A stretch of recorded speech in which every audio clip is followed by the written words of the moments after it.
مسلمانوں، کیا تم نے یہ سمجھ رکھا ہے کہ تم جنت میں یوں ہی داخل ہو جاؤ گے، حالانکہ ابھی تمہیں اس جیسے حالات پیش نہیں آئے جیسے ان لوگوں کو پیش آئے تھے جو تم سے پہلے ہو گزرے ہیں۔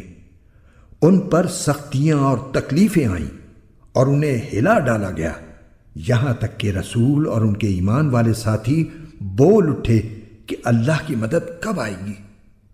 یاد رکھو، اللہ کی مدد نزدیک ہے۔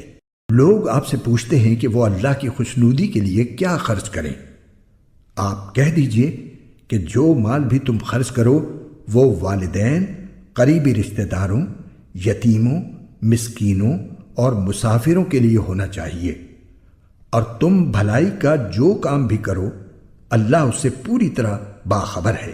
تم پر دشمنوں سے جنگ کرنا فرض کیا گیا ہے اور وہ تم پر گراں ہے، اور یہ عین ممکن ہے کہ تم ایک چیز کو برا سمجھو حالانکہ وہ تمہارے حق میں بہتر ہو، اور یہ بھی ممکن ہے کہ تم ایک چیز کو پسند کرو حالانکہ وہ تمہارے حق میں بری ہو، اور اصل حقیقت تو اللہ جانتا ہے اور تم نہیں جانتے۔